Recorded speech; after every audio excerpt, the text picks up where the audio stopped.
নমস্কার বন্ধুগণ, স্বাগত সকলকে গল্পকথার শ্রুতিপাঠ্যে।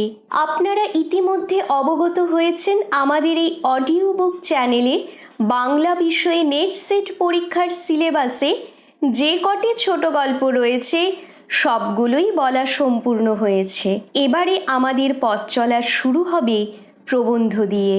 পরবর্তীতে কবিতা, উপন্যাস নিয়েও ভাবনা রয়েছে। প্রবন্ধ কটিও আপনারা শুনতে পাবেন নেট সেট পরীক্ষার সিলেবাসে অন্তর্ভুক্ত যে কটি প্রবন্ধ রয়েছে। আজ থেকে কটি পর্ব শুধুমাত্র প্রবন্ধ নিয়ে।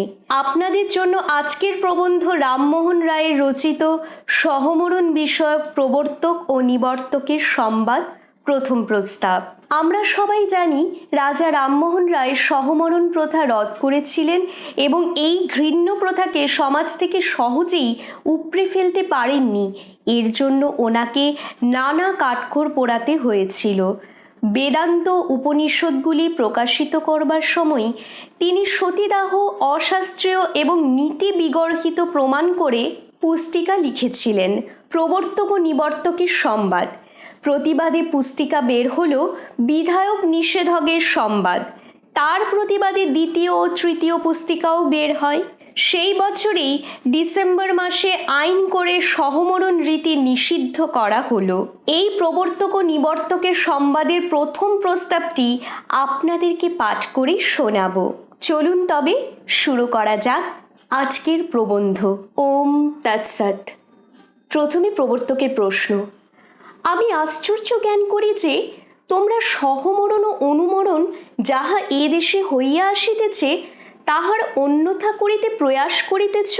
নিবর্তকের উত্তর। সর্বশাস্ত্রীতে এবং সর্বজাতিতে নিষিদ্ধ যে আত্মঘাত তাহার অন্যথা করিতে প্রয়াস পাইলে তাহারাই আশ্চর্য বোধ করিতে পারেন, যাহাদের শাস্ত্রে শ্রদ্ধা নাই এবং যাহারা স্ত্রীলোকের আত্মঘাতে উৎসাহ করিয়া থাকেন।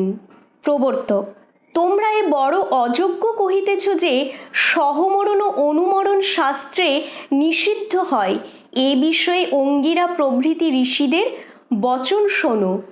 মৃতে ভর্তরি যা নারী সমারোহেদ্ধুত্তাসনং সারুন্ধতি সমাচার সর্গলোকে মহীয়তে তিস্রো কোট্যর্ধকোটি চ জানিলমানি মানবে তাবন্তদ্দানি যা স্বর্গে ভর্তারং জানু গুচ্ছতি বালগ্রাহী যথা বালং বলাদ্দুত্থরতে বিলাত তদ্দৎ ভর্তার মদায় তেনৈবৈ সহমোদতে মাতৃকাং পৈতৃকঞ্চৈব যত্র কন্যা প্রদীয়তে পুনাতি ত্রিকুলং সাধ্যি ভর্তারং জানু গচ্ছতি তত্র সা ভর্তি পরমা পরা পরমলালসা ক্রীড়তে পতিনা সার্ধং যাবদিন্দ্র চতুর্দশ ব্রহ্মঘ্ন বা কৃতঘ্ন বা মিত্রঘ্ন ব্যাপী মানব তং বৈ পুনাতি সা নারী ইত্যাঙ্গিরসভাষিতং স্বাধীনমেব নারীণমাগ্নি প্রপত্তনাদৃতে নহি ধর্মং বিজ্ঞেয় মৃতে ভর্ততি কহির্চিৎ। স্বামী মরিলে পর যে স্ত্রী ওই পতির জ্বলন্ত চিতাতে আরোহণ করে সে অরুন্ধতী যে বশিষ্ঠের পত্নী তাহার সমান হইয়া স্বর্গে যায়। আর যে স্ত্রী ভর্তার সহিত পরলোক গমন করে সে মনুষ্যের দেহেতে যত লোম আছে যাহার সংখ্যা ৩.৫ কোটি তত বৎসর স্বর্গে বাস করে। আর যেমন সর্পগ্রাহকেরা আপন বলের দ্বারা গর্ত হইতে সর্পকে উদ্ধার করিয়া লয়, তাহার ন্যায় বলের দ্বারা ওই স্ত্রী স্বামীকে লইয়া তাহার সহিত সুখ ভোগ করে। আর যে স্ত্রী ভর্তার সহিত পরলোক গমন করে সে মাতৃকুল, পিতৃকুল এবং স্বামীকুল এই ৩ কুলকে পবিত্র করে। আর অন্য স্ত্রী হইতে শ্রেষ্ঠ এবং শ্রেষ্ঠ ইচ্ছাবতী আর স্বামীর প্রতি অত্যন্ত শ্রদ্ধাযুক্ত যে ওই স্ত্রী সে পতির সহিত তাবৎ পর্যন্ত স্বর্গভোগ করে যাবৎ চতুর্দশ ইন্দ্রপাত না হয়। আর পতি যদি ব্রহ্ম হত্যা করেন কিংবা কৃতঘ্ন হয়েন কিংবা মিত্র হত্যা করেন তথাপি ওই পতিকে সর্বপাপ হইতে মুক্ত করে ইহা অঙ্গিরা মুনি কহিয়াছেন। স্বামী মরিলে সাধ্বী স্ত্রী সকলের অগ্নিপ্রবেশ ব্যতিরেকে আর অন্য ধর্ম নাই। কপতিকার ইতিহাস ছলে যাহা ব্যাস লিখিয়াছেন তাহাও শোনো। পতিব্রতা সম্প্রদাপ্তিং প্রবিবেশ হুতাশনং তত্র চিত্রাঙ্গদধারং ভর্তারং সান্নপদত। পতিব্রতা যে এক কপতিকা, সে পতি মরিলে প্রজ্বলিত অগ্নিতে প্রবেশ করিয়াছিল। পরে ওই কপতিকা স্বর্গে যাইয়া পতিকে পায়। এবং হারিতের বচন শোনো। যাবদ্ধগ্ন মৃতে পত্যৈ স্ত্রী নাত্তনং প্রদাহয়েৎ তাবন্ন মুচ্যতে সা হি স্ত্রী শরীরাৎ কথঞ্চনিতে। পতি মরিলে স্ত্রী যাবৎ পর্যন্ত অগ্নিতে আত্মাকে দাহ না করে তাবৎ স্ত্রী যোনি হইতে কোনো রূপে মুক্ত হয় না। এবং বিষ্ণু ঋষির বচন শোনো। মৃতে ভর্তরি ব্রহ্মচার্যং তদন্নারোহণ নিতে। পতি মরিলে পত্নী ব্রহ্মচর্যের অনুষ্ঠান করিবেন কিংবা পতির চিতাতে আরোহণ করিবেন। এখন অনুমরণ বিষয়ে ব্রহ্মপুরাণের বচন শোনো। দেশান্তর মৃতে পত্যৈ স্বাদ্ধি তৎপাদুকাদয়ং নিধায়রসি সংশুদ্ধা প্রবিশেজাত বেদসং। ঋগ্বেদবাদত স্বাদ্ধি স্ত্রী ন ভবেতাত্তঘানি ত্রাহশ্লোচে নিবৃত্তে তু শ্রাদ্ধং প্রাপত্নী শাস্ত্রবৎ। অন্য দেশস্থ পতির মৃত্যু হইলে পর সাধ্বী স্ত্রী স্নান আচমন পূর্বক পতির পাদুকাদয়কে বক্ষস্থলে গ্রহণ করিয়া অগ্নিতে প্রবেশ করিবে। এইরূপ অগ্নি প্রবেশ করিলে ওই স্ত্রী আত্মঘাতিনী হয় না, যেহেতু ঋগ্বেদের বাক্য আছে কিন্তু তাহার মরণে ত্রিরাত্রা শৌচ হয়। সেই অশৌচ অতীত হইলে পুত্রেরা যথাশাস্ত্র শ্রাদ্ধ করিবেন। মৃতানুমরণং নাস্তি ব্রাহ্মণা ব্রহ্মশাসনাৎ ইতরেষু তু বর্ণেষু তাপ পরমুচ্যতে। জীবন্তি তদ্ধি তং কুর্যান্নঘাতিনী যা স্ত্রী ব্রাহ্মণ জাতীয়া মৃতং পতিমনুব্রজেত সা স্বর্গমাত্মঘাতেন নত্তনং না পতিং নয়েত। মৃতপতির অনুমরণ ব্রাহ্মণী করিবেন না, যেহেতু বেদের শাসন আছে। আর ইতর বর্ণের যে স্ত্রী তাহাদের অনুমরণকে পরম তপস্যা করিয়া কহেন। ব্রাহ্মণী জীবদ্দশায় থাকিয়া পতির হেতু কর্ম করিবেন। আর ব্রাহ্মণ জাতির যে স্ত্রী পতি মরিলে অনুমরণ করে, সে আত্মঘাত জন্য পাপের দ্বারা আপনাকে ও পতিকে স্বর্গে লইতে পারে না। এইরূপ নানা স্মৃতিবচনের দ্বারা সিদ্ধ যে সহমরণ ও অনুমরণ, তাহাকে কি রূপে শাস্ত্র নিষিদ্ধ কহ এবং তাহার অন্যথা করিতে চাহ। নিবর্তক, এ সকল বচন যাহা কহিলে তাহা স্মৃতি বটে, এবং এ সকল বচনের দ্বারা ইহা প্রাপ্ত হইয়াছে যে স্ত্রীলোক যদি সহমরণ ও অনুমরণ করে তবে তাহার বহুকাল ব্যাপিয়া স্বর্গভোগ হয়। কিন্তু বিধবা ধর্মে মনু প্রভৃতি যাহা কহিয়াছেন তাহাতে মনোযোগ করো। কামন্ত ক্ষপ্যদেহং পুষ্পমূলফলৈ শুভৈ না তু নমাপি গৃহ্ণীহাত পত্তৌ প্রেতে পরস্যতু आसितामरणात् खान्ता नियता ब्रह्मचारिणी जो धर्म एक पत्नी नाং কাঙ্ক্ষন্তি তমন্নুত্তমং। পতির মৃত্যু হইলে পবিত্র যে পুষ্পমূল ফল তাহার ভোজনের দ্বারা শরীরকে কৃশ করিবেন এবং অন্য পুরুষের নামও করিবেন না। আর আহারাদি বিষয় নিয়মযুক্ত হইয়া এক পতি যাহাদের অর্থাৎ সাধ্বী স্ত্রী তাহাদের যে ধর্ম তাহার আকাঙ্ক্ষা করিয়া যাবজ্জীবন ব্রহ্মচার্যের অনুষ্ঠানপূর্বক থাকিবেন। ইহাতে মনু এই বিধি দিয়াছেন যে পতি মরিলে ব্রহ্মচর্যে থাকিয়া যাবজ্জীবন কালক্ষেপ করিবেন। অতএব মনুস্মৃতির বিপরীত যে সকল অঙ্গিরা প্রভৃতির স্মৃতি তুমি পড়িতেছ তাহা গ্রাহ্য হইতে পারে না, যেহেতু বেদে কহিতেছেন যৎ কিঞ্চিন্নূর বদত্তৈদ ভেষজং, যাহা কিছু মনু কহিয়াছেন তাহাই পথ্য জানিবে। এবং বৃহস্পতির স্মৃতি মন্যর্থ বিপরীতা যা সা স্ত্রীর্ণ প্রশস্যতে, মন স্মৃতির বিপরীত যে স্মৃতি তাহা প্রশংসনীয় নহে। বিশেষত বেদে কহিতেছেন তন্মাদোহানা পরায়সু সকামী প্রেয়াদিতি।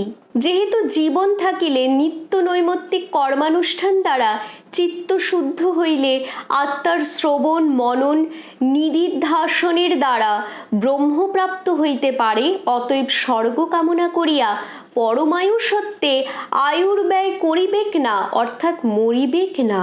অতএব মনু যাজ্ঞবল্ক্য প্রভৃতি আপন আপন স্মৃতিতে বিধবার প্রতি ব্রহ্মচর্য ধর্মই কেবল লিখিয়াছেন। এই নিমিত্ত এই শ্রুতি ও মন্নাদি স্মৃতি দ্বারা তোমার পঠিত অঙ্গিরা প্রভৃতির স্মৃতি সকল বাধিত হইয়াছেন। যেহেতু স্পষ্ট বিধি দেখিতেছি যে স্ত্রীলোক পতির কাল হইলে পর ব্রহ্মচর্যের দ্বারা মোক্ষ সাধন করিবেন। প্রবর্তক, তুমি যে কহিতেছ সহমরণ ও অনুমরণ বিধায়ক অঙ্গিরা প্রভৃতির যে স্মৃতি তাহা মনুস্মৃতির বিপরীত হয়, এ কথা আমরা অঙ্গীকার করি না।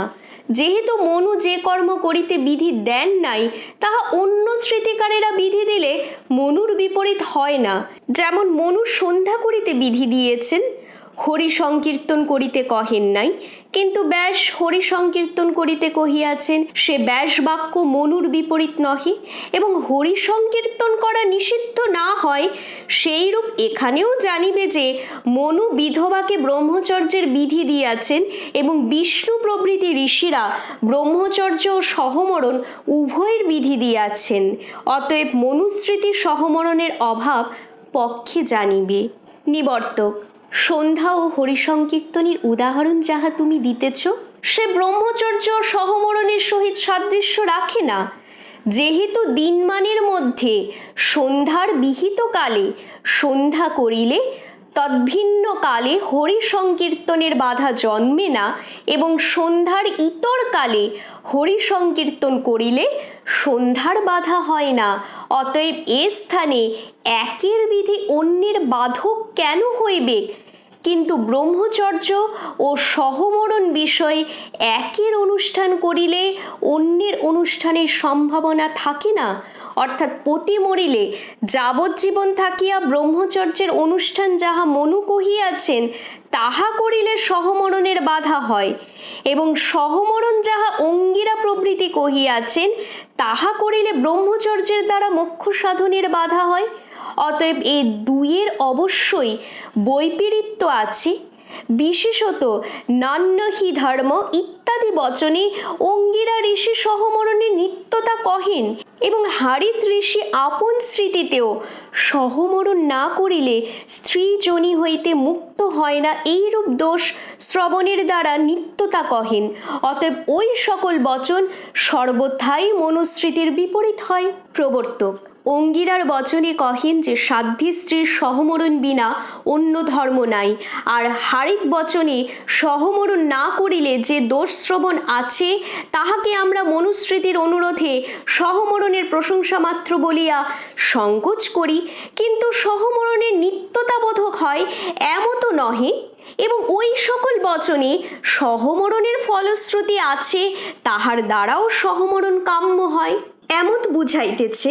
নিবর্তক, যদি মনুস্মৃতির অনুরোধ করিয়া সহমরণের নিত্যতাবোধক যে বাক্য অঙ্গিরা ও হারিত বচনে আছে তাহাকে স্তুতিবাদ করিয়া সংকোচ করিলে, তবে ওই মনুস্মৃতি যাহাতে পতি মরিলে বিধবা যাবজ্জীবন ব্রহ্মচর্য করিবে এই বিধির দ্বারা ব্রহ্মচর্যের নিত্যতা দেখাইয়াছেন তাহার অনুরোধ করিয়া অঙ্গিরা ও হারিতাদির সমুদায় বচনের সংকোচ কেন না করো, এবং স্বর্গাদির প্রলোভ দেখাইয়া স্ত্রী হত্যা দর্শনে ক্ষান্ত কেন না হও? অধিকন্ত পূর্বোক্ত শ্রুতিতে কামনাপূর্বক আত্মহননকে দৃঢ় করিয়া নিষেধ করিয়াছেন। প্রবর্তক, যে সকল মনুস্মৃতি ও যাজ্ঞবল্ক শ্রুতি তুমি শাসন দিলে তাহা প্রমাণ বটে, কিন্তু সহমরণ বিষয়ে যে এই ঋগ্বেদের শ্রুতি আছে তাহাকে তুমি কি রূপে অপমান করিতে পারো? যথা ইমা নারীর বিধবা সুপত্নীরাঞ্জনেন সর্পিষা সংবিশুন্ত অনশ্রবহনমিবা সুরত্না আরোহন্ত জনয় যৌনিমগ্রে। নিবর্তক, এই শ্রুতি এবং ওই পূর্বোক্ত হাড়িত প্রভৃতির স্মৃতি যাহা তুমি প্রমাণ দিতেছ, সে সকল সহমরণের ও অনুমরণের প্রশংসা এবং স্বর্গফল প্রদর্শনের দ্বারা কাম্যবোধক হয়, এবং ইহাকে কাম্য না করিলে তোমারও উপায়ন্তর নাই, এবং সহমরণের সংকল্প বাক্যে স্বর্গাদি কামনার প্রয়োগ স্পষ্ট করাইতেছে। অতএব এই শ্রুতির ও হারিতাদি স্মৃতির বাধক আমাদের পূর্বোক্ত নিষ্কাম শ্রুতি সর্বথা হয় ইহার প্রমাণ। কঠোপনিষদে বলা হয়েছে, অনচ্ছয় হন্য দূতৈব প্রেয়স্তি উভে নানার্থে পুরুষং সিনীত তয় শ্রেয় আদ্যানাস্য সাধু ভবতি হিজতেদার্থ যৌ প্রেয় বীর্ণিতে। শ্রেয় অর্থাৎ মোক্ষ সাধন যে জ্ঞান সে পৃথক হয়, আর প্রেয় অর্থাৎ প্রিয় সাধন যে কর্ম সেও পৃথক হয়। ওই জ্ঞান আর কর্ম ইহারা পৃথক পৃথক ফলের কারণ হইয়া পুরুষকে আপন আপন অনুষ্ঠানে নিযুক্ত করেন। এই দুয়ের মধ্যে যে ব্যক্তি জ্ঞানের অনুষ্ঠান করে তাহার কল্যাণ হয়, আর যে কামনা সাধন কর্মের অনুষ্ঠান করে সে পরম পুরুষার্থ হইতে পরিভ্রষ্ট হয়। মুণ্ডকোপনিষদে বলা হয়েছে, উপব্লাহে তে অদ্রিরা যজ্ঞরূপা অষ্টাদশক্ত মরবং যেষু কর্ম এতচ্ছেয় যেভিন্দতি মূরা জরা মৃত্যুং তে পুনরেবাপি শীতন্তি অবিদায়ন্ত মন্তরে বর্তমানং স্বয়ং ধীরাং পণ্ডিতাং মনমন্হা জঘন্যমান পরিসন্তি মূঢ়া অন্ধেনৈব নিয়মানা যথাধং। অষ্টাদশাঙ্গ যে যজ্ঞরূপ কর্ম তাহা সকল বিনাশী হয়। এই বিনাশী কর্মকে যে সকল ব্যক্তি শ্রেয় করিয়া জানে তাহারা পুনঃ পুনঃ জন্ম জরা মরণকে প্রাপ্ত হয়। আর যে সকল ব্যক্তি আপনারা অজ্ঞানরূপ কর্মকাণ্ডতে মগ্ন হইয়া অভিমান করে যে আমরা জ্ঞানী এবং পণ্ডিত হই, সেই মূঢ়েরা জন্মজরা মরণাদি দুঃখে পীড়িত হইয়া পুনঃ পুনঃ ভ্রমণ করে, যেমন এক অন্ধকে অবলম্বন করিয়া অন্য অন্ধ সকল গমন করিলে পথে নানা প্রকার ক্লেশ পায়। এবং সকল স্মৃতি পুরাণ ইতিহাসের সার যে ভগবদ্গীতা তাহাতে লিখিতেছেন, জামিমাং পুষ্পিতাং বাচং প্রবদন্তং বিপশ্চিত বেদ বেবাদর্তা প্রার্থনানস্তিদিতি বাদিন কামত্তান স্বর্গপারা জন্মকর্ম ফলপ্রদাং ক্রিয়া বিশেষ বিহুল্লাং ভৈগশ্চর্য গতিং প্রতি ভৈগশ্চর্য প্রসক্তানাং তায়া অপহৃতশ্চতস্যাং ব্যৎস্যাত্মিকা বুদ্ধি সমাধনো বিধীয়তে। যে সকল মূঢ়েরা বেদের ফলশ্রবণ বাক্যে রত হইয়া আপাতত প্রিয়কারী যে ওই ফলশ্রুতি তাহাতেই পরমার্থ সাধক করিয়া কহে, আর কহে যে ইহার পর অন্য ঈশ্বর তত্ত্ব নাই, ওই সকল কামনাতে আকুলিত চিত্ত ব্যক্তিরা দেবতা স্থান যে স্বর্গ তাহাকে পরম পুরুষার্থ করিয়া জানে, আর জন্ম তাহার কর্ম ফল প্রদান করে এবং ভোগ ঐশ্বর্যের প্রলোভ দেখায়, এমত রূপ নানা ক্রিয়াতে পরিপূর্ণ যে সকল বাক্য আছে, এমত বাক্য সকলকে পরম স্বার্থ সাধন কহে। অতএব ভৈগশ্চর্যেতে আসক্ত চিত্ত এমত রূপ ব্যক্তি সকলের পরমেশ্বরে চিত্তের নিষ্ঠা হয় না। এবং মুণ্ডকশ্রুতি জয়া তদক্ষরমধিগমতে ইত্যাদি। গীতাতে বলেছেন আধ্যাত্মবিদ্যা বিদ্যানং, অর্থাৎ তাবৎ বিদ্যা হইতে আধ্যাত্মবিদ্যা শ্রেষ্ঠ হয়েন। অতএব এই সকল শ্রুতির ও গীতার প্রমাণে ফলপ্রদর্শক শ্রুতি সর্বথা নিষ্কাম শ্রুতি দ্বারা বাধিত হয়েন। অধিকন্ত পূর্ব ঋষিরা এবং আচার্যেরা ও সংগ্রহকর্তারা এবং তোমরা ও আমরা সকলেরই এই সিদ্ধান্ত যে ভগবান মনু সর্বাপেক্ষা বেদার্থ জ্ঞাতা হয়েন। তিনি ওই দুই শ্রুতির অর্থকে বিশেষ জানিয়া সকাম শ্রুতির দুর্বলতা স্বীকারপূর্বক পূর্বলিখিত নিষ্কাম শ্রুতির অনুসারে পতি মরিলে স্ত্রীকে ব্রহ্মচর্যে থাকিতে বিধি দিয়াছেন এবং ভগবান মনু সকাম ও নিষ্কামের বিবরণ আপনি করিয়াছেন। 12 অধ্যায়। ইহ বামত্র বা কামং প্রবৃত্তং কর্ম কৃত্যতে নিষ্কামং জ্ঞানপূর্বন্ত নিবৃত্তম পদিষ্যতে প্রবৃত্তং কর্ম সংক্ষেব্য দেবানমিতি সর্চিতাং নিবৃতং সেবা মানস্ত ভূতান্নতে পঞ্চবৈ। কি ইহলোক কি পরলোকে বাঞ্ছিত ফল পাইব, এই কামনাতে যে কর্মের অনুষ্ঠান করে তাহার নাম প্রবৃত কর্ম, অর্থাৎ স্বর্গাদি ভোগের পর জন্ম মরণ রূপ সংসারে প্রবর্তক হয়। আর কামনা পরিত্যাগ করিয়া ব্রহ্মজ্ঞানের অভ্যাসপূর্বক যে নিত্য নৈমিত্তিক কর্ম করে তাহাকে নিবৃত কর্ম কহি।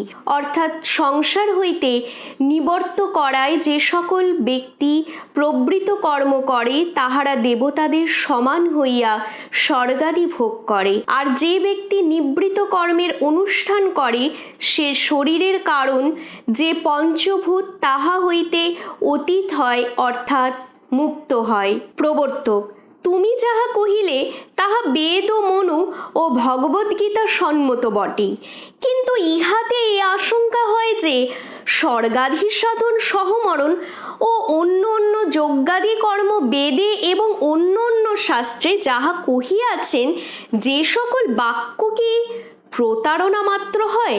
নিবর্তক: সে প্রতারণা নহে, তাহার তাৎপর্য এই যে মনুষ্যতে প্রবৃত্তি নানা প্রকার যাহারা কাম ক্রোধ লোভেতে আচ্ছন্ন চিত্ত হয় তাহার নিষ্কাম পরমেশ্বরের আরাধনাতে প্রবর্ত না হইয়া যদি সকাম শাস্ত্র না পায় তবে এককালে শাস্ত্র হইতে নিবর্ত হইয়া নিরঙ্কুশ হস্তির ন্যায় যথেষ্টাচার করিবে। অতএব সেই সকল লোককে যথেষ্টাচার হইতে নিবর্ত করিবার জন্যে নানা প্রকার যজ্ঞাদি, যেমন শত্রুবধার্থীর প্রতি সেনযোগ এবং পুত্রার্থীর প্রতি পুত্রেষ্ঠী যাগ ও স্বর্গার্থীর প্রতি জ্যোতিষ্টামাদি যাগ ইত্যাদির বিধান করিয়াছেন। কিন্তু পরে পরে ওই সকল সকামী নিন্দা করিয়াছেন এবং ওই সকল ফলের তুচ্ছতা পুনঃ পুনঃ কহিয়াছেন। যদি এইরূপ বারংবার সকামীর নিন্দা ও ফলের তুচ্ছতা না করিতেন তবে ওই সকল বাক্যে প্রতারণার আশঙ্কা হইতে পারিত। ইহার প্রমাণ রয়েছে কঠোপনিষদ। শ্রেয়শ্চ প্রেয়শ্চ মনুষ্যমেতস্ত সম্পরিত্য বিবিনক্তি ধীর শ্রেয় হি ধীরহভিপ্রেয়স বৃণীতে প্রেয় মন্দ যোগেক্ষামাধৃণীতে। জ্ঞান আর কর্ম এই দুই মিলিত হইয়া মনুষ্যকে প্রাপ্ত হয়েন। তখন পণ্ডিত ব্যক্তি এই দুইয়ের মধ্যে কে উত্তম কে অধম ইহা বিবেচনা করেন। ওই বিবেচনার দ্বারা জ্ঞানের উত্তমতায় নিশ্চয় করিয়া কর্মের অনাদরপূর্বক জ্ঞানকে আশ্রয় করে, আর অপণ্ডিত ব্যক্তি শরীরের সুখ নিমিত্তে প্রিয় সাধন যে কর্ম তাহাকেই অবলম্বন করে। ভগবদ্গীতায় বলা হয়েছে, ত্রৈগুণ বিষয়া বেদা বেদা নিশ্চয়গুণায় ভবার্জুন। কর্মবিধায়ক বেদ সকল সকাম অধিকারী বিষয়ে হয়েন। অতএব হে অর্জুন, তুমি কামনা রহিত হও ও কর্মফলের নিন্দাবোধক শ্রুতি শোনো। ইহ কর্মচিত লোক ক্ষীয়তে এবমেবা মূত্র পুণ্যচিত লোক ক্ষীয়তে ইতি। যেমন ইহলোকে কৃষাদি কর্মের দ্বারা প্রাপ্ত যে ফল তাহা পশ্চাৎ নষ্ট হয়, সেইরূপ পুণ্য কর্মের দ্বারা প্রাপ্ত যে স্বর্গাদি ফল তাহা নষ্ট হয়। গীতাতে বলা হয়েছে, ত্রৈবিদ্যা মাং সমপা পুত পাপা যজ্ঞৈরিষ্ঠা স্বর্গতিং প্রার্থয়ন্তে তে পুণ্যমাসাদ্য সুরেন্দ্রলোক মস্লান্তি দিব্যান দিবি দেবভগান তে তাং ভুক্তাং স্বর্গলোকং বিশালং ক্ষীণে মর্তলাকং বিশন্তি। এবং ত্রৈধর্মমনুপ্রপন্না গতাগতং কাম কামা লভন্তে। যে সকল ব্যক্তি ত্রিবেদোক্ত কর্মের অনুষ্ঠান করে এবং ওই সকল যজ্ঞের দ্বারা আমার পূজা করিয়া স্বর্গ প্রার্থনা করে, সে সকল ব্যক্তি যজ্ঞশেষ ভোজনের দ্বারা নিষ্পাপ হইয়া স্বর্গ গমন করিয়া নানা প্রকার দেবভোগ প্রাপ্ত হয়। পরে সেই সকল ব্যক্তি ওই রূপে স্বর্গভোগ করিয়া পুণ্যক্ষয় হইলে পুনরায় মর্তলোকে আইসে। অতএব কাম্য ফলার্থী ব্যক্তি সকল এইরূপ তিবেদক্ত কর্ম করিয়া কখন স্বর্গে কখন মর্তলোকে পুনঃ পুনঃ যাতায়াত করে মোক্ষ প্রাপ্ত হয় না। প্রবর্তক, তুমি সহমরণ ও অনুমরণের অনাথা বিষয় যে সকল শ্রুতি স্মৃতিকে প্রমাণ দিলে, যদ্যপিও তাহার খণ্ডন কোনরূপে হইতে পারে না, কিন্তু আমরা ওই হারিতাদি স্মৃতির অনুসারে সহমরণ ও অনুমরণের ব্যবহার পরম্পরায় আসিতেছি। নিবর্তক, তুমি এখন যাহা কহিতেছ সে অতি অন্যায্য। ওই সকল বাধিত বচনের দ্বারা এরূপ আত্মঘাতে প্রবর্ত করান অযোগ্য হয়। দ্বিতীয়ত, ওই সকল বচনেতে ওই বচনানুসারে তোমাদের রচিত সংকল্প বাক্যেতে স্পষ্ট বুঝাইতেছে যে পতির জ্বলন্ত চিতাতে স্বেচ্ছাপূর্বক আরোহণ করিয়া প্রাণ ত্যাগ করিবে, কিন্তু তাহার বিপরীত মতে তোমরা অগ্রে ওই বিধবাকে পতিদেহের সহিত দৃঢ় বন্ধন করো, পরে তাহার উপর এত কাষ্ঠ দেও যাহাতে ওই বিধবা উঠিতে না পারে, তাহার পর অগ্নিদেয়নকালে 2 বৃহৎ বাঁশ দিয়া চাপিয়া রাখো। এ সকল বন্ধনাদি কর্ম কোন হাবিতাদির বচনে আছে যে তদনুসারী করিয়া থাকোহ? অতএব এ কেবল জ্ঞানপূর্বক স্ত্রী হত্যা হয়। প্রবর্তক, যদিও এইরূপ বন্ধনাদি করিয়া দাহ করা হারিতাদি বচনের দ্বারা প্রাপ্ত নহে, তথাপি সংকল্পের পর সহমরণ না করিলে পাপ হয় এবং লোকত নিন্দা আছে, এ নিমিত্ত আমরা করিয়া থাকি।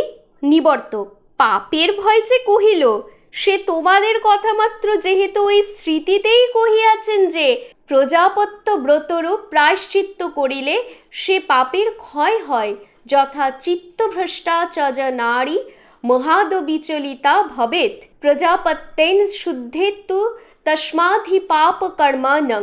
প্রজাপত্য ব্রতে অসমর্থ হইলে 1 ধেনুমূল্য 3 কাহন করি উৎসর্গ করিলে সিদ্ধ হয়। অতএব পাপের ভয় নাই, তবে লোক নিন্দা ভয় যাহা কহিতেছ তাহাও অন্যায়।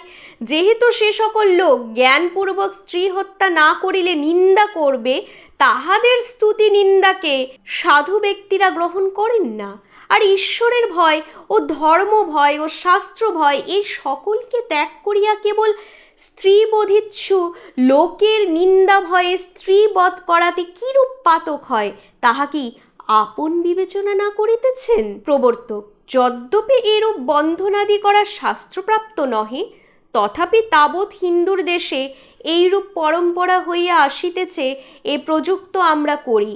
নিবর্তক, তাবৎ হিন্দুর দেশে এইরূপ বন্ধনাদি করিয়া স্ত্রী দাহ করা পরম্পরা হইয়া আসিতেছে যাহা কহিলে তাহা কদাপি নহে। যেহেতু হিন্দুর অল্প দেশ যে, এই বাংলা ইহাতেই কিঞ্চিৎ কাল অবধি পরম্পরায় এইরূপ বন্ধন করিয়া স্ত্রীবধ করিয়া আসিতেছেন, বিশেষত কোনো ব্যক্তি যাহার লোকভয় ও ধর্মভয় আছে, সে এমতো কহিবেক না যে পরম্পরা প্রাপ্ত হইলে স্ত্রীবধ মনুষ্যবধ ও চর্যাদি কর্ম করিয়া মনুষ্য নিষ্পাপে থাকিতে পারে। এরূপ শাস্ত্রবিরুদ্ধ পরম্পরাকে মান্য করিলে বনস্থ এবং পার্বতীয় লোক যাহারা পরম্পরায় দস্যুবৃত্তি করিয়া আসিতেছে তাহাদিগকে নির্দোষ করিয়া মানিতে হয়, এবং এ সকল কুকর্ম হইতে তাহাদিগকে নিবর্তকরণে প্রয়াস পাওয়া উচিত হয় না। বস্তুত ধর্মাধর্ম নিরূপণের উপায় শাস্ত্র এবং শাস্ত্রসম্মত যুক্তি হইয়াছেন যে শাস্ত্রের সর্বপ্রকারেই অসম্মত এরূপ স্ত্রীবধ হয়। যুক্তিতেও অবলাকে স্বর্গাদি প্রলোভে দেখাইয়া বন্ধনপূর্বক বধ করা অত্যন্ত পাপের কারণ হয়। প্রবর্তক: এরূপ সহমরণে ও অনুমরণে পাপই হোক কিংবা যাহা হোক, আমরা এ ব্যবহারকে নিবর্ত করিতে দিব না। ইহার নিবৃত্তি হইলে হঠাৎ লৌকিক এক আশঙ্কা আছে যে স্বামীর মৃত্যু হইলে স্ত্রী সহগমন না করিয়া বিধবা অবস্থায় রহিলে তাহার ব্যভিচার হইবার সম্ভাবনা থাকে, কিন্তু সহমরণ করিলে এ আশঙ্কা থাকে না। জ্ঞাতি কুটুম্ব সকলেই নিঃসঙ্গ হইয়া থাকেন, এবং পতিও যদি জীবৎকালে জানিতে পারে তবে তাহারও মনে স্ত্রী ঘটিত কলঙ্কের কোনো চিন্তা হয় না। ইতি নিবর্তক: কেবল ভাবি আশঙ্কাকে দূর করিবার নিমিত্তে এরূপ স্ত্রীবধে পাপ জানিয়াও নির্দয় হইয়া জ্ঞানপূর্বক প্রবর্ত হইতেছ, তবে ইহাতে আমরা কি করিতে পারি? কিন্তু ব্যভিচারের আশঙ্কা পতি বর্তমান থাকিতেই বা কন্যা আছে, বিশেষত পতি দূরদেশে বহুকাল থাকিলে ওই আশঙ্কার সম্ভাবনা কেন না থাকে? অতএব সে আশঙ্কা নিবৃত্তির উপায় কি করিয়াছ? প্রবর্তক: স্বামী বর্তমানে ও অবর্তমানে অনেক প্রভেদ আছে। যেহেতু স্বামী বর্তমান থাকিলে নিকটেই থাকুন কিংবা দূরদেশেই থাকুন, স্ত্রী সর্বদা স্বামীর শাসনেই থাকে, নিঃসঙ্গ হইতে পারে না। স্বামীর মৃত্যু হইলে পর সেরূপ শাসন থাকে না, সুতরাং নিঃসঙ্গ হয়। নিবর্তক: যে শাস্ত্রানুসারে পতি বর্তমানে পতির শাসনে স্ত্রীকে থাকিতে হয়, সেই শাস্ত্রেই লিখেন পতি মরিলে পতিকুলে, তাহার অভাবে পিতৃকুলে তাহাদের শাসনে বিধবা থাকিবে। এ ধর্ম রক্ষাতে দেশাধিপতিকে নিয়ন্তা করিয়া শাস্ত্রে কহিয়াছেন। তবে স্বামী বর্তমান থাকিলে কি তাহার অবর্তমানে স্বামী প্রভৃতির শাসন ত্যাগ ও ব্যভিচারের সম্ভাবনা কদাপি নিবৃত্তি হইতে পারে না? যেহেতু অনেক অনেক স্থানে প্রত্যক্ষ দেখিতেছ যে স্বামী বর্তমান থাকিতেও তাহার শাসনে স্ত্রী না থাকিয়া স্বতন্ত্রা হইতেছে, কায় মনোবাক্য জন্য দুষ্কর্ম হইতে নিবৃত্ত করিবার কারণ শাসন মাত্র হইতে পারে না। কিন্তু জ্ঞানের উপদেশ ঈশ্বরের ভয় দুষ্কর্ম হইতে কি স্ত্রীকে কি পুরুষকে নিবর্ত করায়, ইহা শাস্ত্রীয় প্রত্যক্ষে দেখিতেছি। প্রবর্তক: তুমি আমাদিগকে পুনঃ পুনঃ কহিতেছ যে নির্দয়তা করিয়া আমরা স্ত্রীবধে প্রবর্ত হই, এ অতি অযোগ্য। যেহেতু শ্রুতি স্মৃতিতে সর্বদা কহিতেছেন যে দয়া সকল ধর্মের মূল হয়, এবং অতিথি সেবাদি পরম্পরা ব্যবহারের দ্বারা আমাদের দয়াবত্তা সর্বত্র প্রকাশ আছে।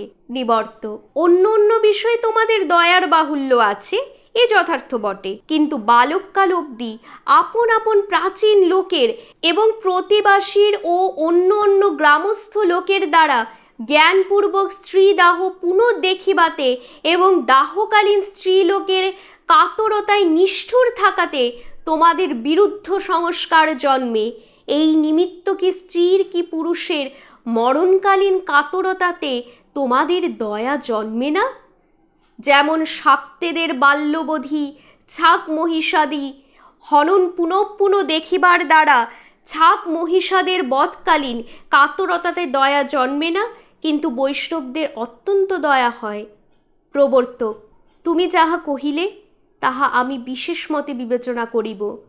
নিবর্তক: এ অতি আহ্লাদের বিষয় যে এখন তুমি এ বিষয়ে বিবেচনা করিতে প্রবর্ত হইলে, পক্ষপাত পরিত্যাগ করিয়া শাস্ত্র বিবেচনা করিলে যাহা শাস্ত্রসিদ্ধ হয় তাহার অবশ্য নিশ্চয়ই হইতে পারিবে, এবং এইরূপ স্ত্রীবধ জন্য পাপ হইতে দেশের অনিষ্ট ও তিরস্কার আর হইবেক না। ইতি। রাজা রামমোহন রায় রচিত সহমরণ বিষয়ে প্রবর্তক ও নিবর্তকের সংবাদ এই প্রবন্ধটির কিছু প্রাসঙ্গিক তথ্য আপনাদের সাথে শেয়ার করছি। প্রবন্ধটির প্রকাশকাল 1818 সালের নভেম্বর মাসে। এই গ্রন্থে প্রশ্নোত্তরের মাধ্যমে সহমরণ প্রথার সমর্থক ও বিরোধীদের মধ্যে যুক্তির আদান প্রদান মাধ্যমে সহমরণ প্রথার অযৌক্তিকতাকেই দেখানো হয়েছে। সহমরণের বিরুদ্ধে বাংলা ভাষায় এটি প্রথম পুস্তিকা। এই প্রবন্ধটির ইংরেজি অনুবাদ হয়েছিল translation of A conference between an advocate and opponent of the practice of burning widows alive নামে কলকাতার ব্যাপটিস্ট মিশন প্রেস থেকে প্রকাশিত হয় 30শে নভেম্বর 1818 সালে এবং পরে ইংল্যান্ড থেকে তার রচনাবলীর অংশ হিসেবেও প্রকাশিত হয় 1832 সালে। বইটি হরচন্দ্র রায়ের বেঙ্গল গ্যাজেটি প্রেসে মুদ্রিত হয়েছে।